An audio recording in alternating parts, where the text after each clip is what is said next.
বিসমিল্লাহির রহমানির রহিম। আসসালামু আলাইকুম। আশা করছি সবাই অনেক ভালো আছেন। তো আজকে চলে আসলাম খুবই মজার আর খুবই মুখরোচক একটা রেসিপি নিয়ে, যেটা কিনা আপনি বাসায় থাকা অল্প কিছু উপকরণ দিয়ে খুব সহজভাবে বানিয়ে নিতে পারবেন। একদম 1 ঘন্টার মধ্যে কিন্তু বানিয়ে নিতে পারবেন। তো আজকে আমি আপনাদের সাথে শেয়ার করতে যাচ্ছি খুবই মজার, খুবই ইজি একটা রেসিপি। এটা হচ্ছে চিকেন নান। তো আশা করছি আমার আজকের ভিডিওটি আপনাদের ভালো লাগবে। ভালো লাগলে একটি লাইক দিয়ে আমার ভিডিওটি ফ্রেন্ডস এবং ফ্যামিলির মধ্যেও কিন্তু শেয়ার করে দিতে পারেন। তো চলুন আর কথা বাড়াবো না, মূল ভিডিও শুরু করা যাক। তার জন্য এখানে নিয়ে নিয়েছি 2 কাপ ময়দা। আমি ময়দাটা নিচ্ছি, এখানে আটা দিয়ে করলে কিন্তু হবে না, ময়দাটাই নিতে হবে।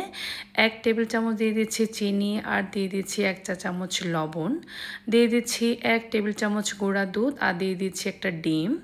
ডিমটা দেওয়ার পরে এখানে 1 চা চামচ দিয়ে দিচ্ছি ইস্ট। ভালো মানের ইস্টটা অবশ্যই নেবেন, এতে করে আপনার ডোটা খুব ভালো হবে, তাড়াতাড়ি অ্যাক্টিভ হবে। 2 টেবিল চামচ দিয়ে দিয়েছি এখানে আমি সয়াবিন তেল। তেলটা দেওয়ার পরে খুব ভালো করে দেখতে পাচ্ছেন আমি হাতে ঘষে ঘষে সব কিছু কিন্তু ময়দার সাথে মিশিয়ে নিব। প্রথমে আমি ইস্ট, চিনি এগুলো একটু মিশিয়ে নিয়ে তারপর আমি ডিমের সাথে আর তেলের সাথে খুব ভালো করে এটা মিশিয়ে নিয়েছি। একটু সময় নিয়ে কাজটা করবেন, যাতে করে ইস্ট, চিনি, গুঁড়া দুধ সব কিছু তেল একসাথে কিন্তু ময়দার সাথে মিশে যায়।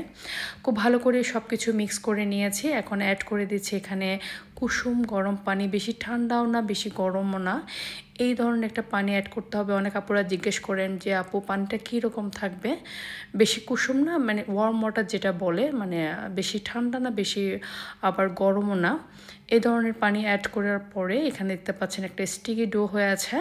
স্টিকি ডো হলে আপনার ভয় পাওয়ার কিছুই নেই, এরকম একটা স্টিকি ডো হলে আসলে ব্রেডটা খুব সফট হবে। তো আমি খুব ভালো করে মাখিয়ে নিচ্ছি, দেখতে পাচ্ছেন। মাখিয়ে নেওয়ার পরে এখানে অল্প একটু তেল দিয়ে দিয়েছি। তেলটা দেওয়ার পরে আমি আবারও একটু মথে নিব ডোটা। যতটা সফট একটা ডো হবে আপনার ব্রেডটাও সফট হবে। দেখতে পাচ্ছেন খুব ভালো করে আমি মথে নিয়েছি। আমি এখানে মানে স্পিডে করে দিইনি, আস্তে আস্তে করে কিন্তু যেভাবে করেছি বাসায় ওইভাবে আপনাদের দেখানোর চেষ্টা করছি। তো দেখতে পাচ্ছেন খুব সুন্দর করে ডোটা আমি মাখিয়ে নিয়েছি। এখন 30 মিনিটের জন্য এটা আমি রেস্টে দিয়ে দিচ্ছি। আর এখন চিকেনটা যে স্টাফ মানে চিকেনটা দিব আর কি, তো ওইটা আমি রেডি করে নিচ্ছি। এখানে অল্প মানে 2 টেবিল চামচের মতো তেল দিয়ে এখানে হাফ কাপের মতো পেঁয়াজ কুচি দিয়ে পেঁয়াজটা একটু সফট করে ভেজে নিচ্ছি আমি। ভেজে নেওয়ার পরে এখানে দিয়ে দিচ্ছি সামান্য একটু লবণ।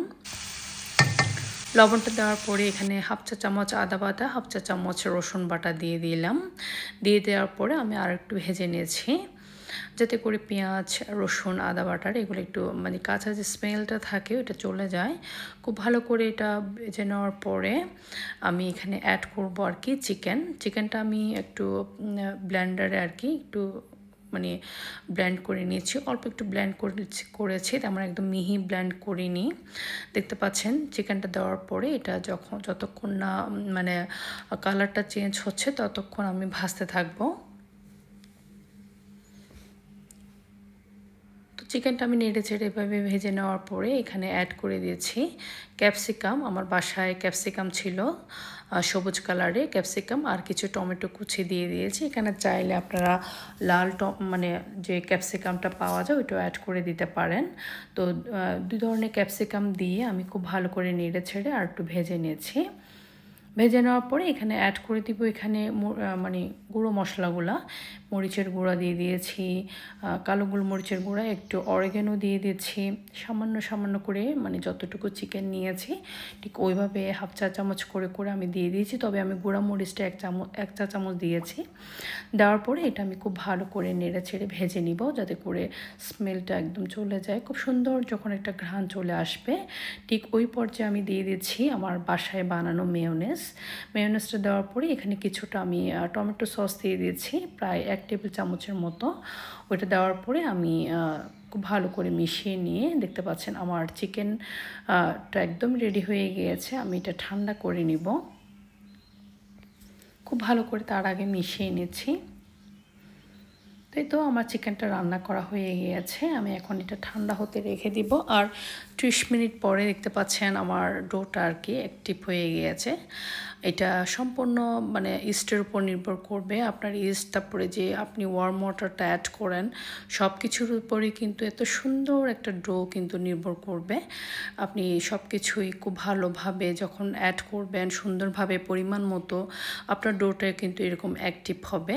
তো আমি অ্যাক্টিভ হওয়ার পরে আমি আরও কিছুটা মানে যে ভেতরে বাতাসটা থাকে ওইটা আরও আমি একটু মথে নিচ্ছি, যাতে করে বাইরের মানে ভেতরে যে বাতাসটা থাকে ওটা বের হয়ে যায়।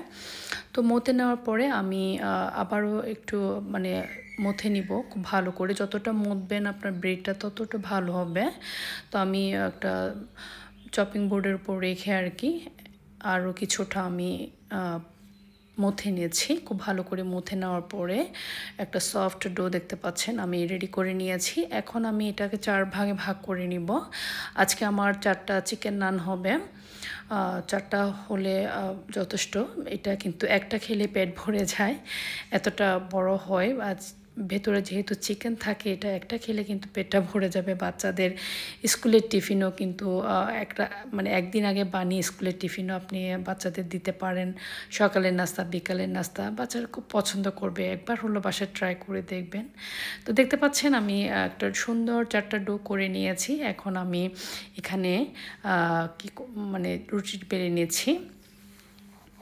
বেশি মোটাও না, বেশি পাতলাও না, এরকম একটা রুটি বেলে নিতে হবে। দেখতে পাচ্ছেন গোল গোল রুটি বানিয়ে নিয়েছি। বানিয়ে নেওয়ার পরে এখানে আমি যে চিকেনটা আমি ঠান্ডা হতে দিয়েছি ওইটা অ্যাড করে দিব।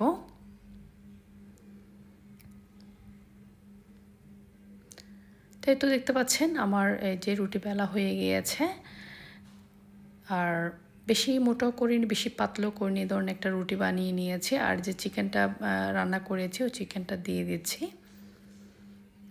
চিকেনটা দিয়ে দেওয়ার পরে চারিদিকে এভাবে যেভাবে স্ক্রিনে দেখতে পাচ্ছেন ওইভাবে করে নেবেন। আমি একটু ঘুরিয়ে ঘুরিয়ে পেস্ট দিয়ে দিচ্ছি, মানে মুখটা বন্ধ করে দিচ্ছি এভাবে, যাতে চিকেনটা বাইরে বের হয়ে না আসে। খুব ভালো করে দেখতে পাচ্ছেন এভাবে সিল করে দিলাম। তারপর আমি আবারও একটু গোল শেপে নিয়ে নিয়েছি। নিয়ে নেওয়ার পরে হালকা হাতে আমি এটা বেলে নিয়েছি। বেশি চাপ দেওয়া যাবে না, হালকা হাতে আপনাকে রুটিটা বানিয়ে নিতে হবে।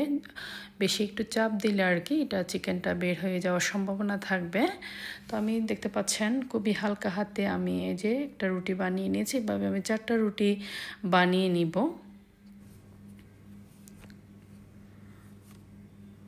তাই তো আমি 4টা নানি বানিয়ে নিয়েছি। এখন একটা বেকিং ট্রেতে আর কি একটু তেলে ব্রাশ করে দিয়েছি। 4টি নান আমি দিয়ে দিচ্ছি, একটার সাথে একটা না লাগে এভাবে করে কিন্তু আমি একটু জায়গা রেখে আর কি চিকেন নানগুলো এভাবে বসিয়ে দিচ্ছি। এখন আমি একটা নাইফের সাহায্যে একটু কেটে দিচ্ছি, যাতে করে ভেতরের চিকেনটা খুব সুন্দরভাবে কুক হয়। এগুলো অলরেডি কুক হওয়া, তাও আমি একটু সৌন্দর্যের জন্য আর কি দিয়ে দিচ্ছি। আর এখানে যে ডিমের কুসুম থাকে, ডিমের কুসুমটা একটু ব্রাশ করে দিচ্ছি।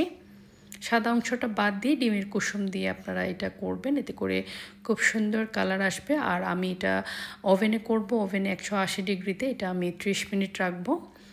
দেখতে পাচ্ছেন খুব সুন্দর করে এটা কিন্তু বেক হয়ে যাচ্ছে। আর আপনারা চাইলে এটা চুলোতে করতে পারেন। চুলোতে আপনারা একটা প্রি হিটেড ওভেন প্যানে আমি একটা স্ট্যান্ড বসিয়ে মানে ওভাবে কিন্তু আপনারা যেভাবে কেক বানান ওইভাবে কিন্তু এভাবে করে নিতে পারেন। তো দেখতে পাচ্ছেন চিকেন নানটা মানে বেক হওয়ার পরে আমি খুব ভালো করে একটু বাটারের মধ্যে একটু ধনেপাতা দিয়ে এটা ব্রাশ করে দিচ্ছি। এতে করে অনেকক্ষণ পর্যন্ত এই ব্রেডটা আপনার মানে নানটা খুব সফট থাকবে। আর মানে ওভেনে দেওয়ার আগে আমি 10 মিনিট কিন্তু প্রি হিটেড করে নিয়েছি ওভেনের মধ্যে, তারপর আমি এটা বেক হতে দিয়েছি।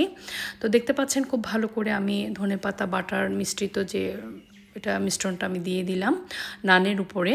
তারপর আমি একটা একটা করে আলাদা করে নিচ্ছি। এখন আমি আপনাদের একটু খুলে দেখাচ্ছি। এখন কিন্তু প্রচুর গরম, গরম থাকা অবস্থায় দেখতে পাচ্ছেন কতটা লোভনীয় হয়ে আছে ভেতরে।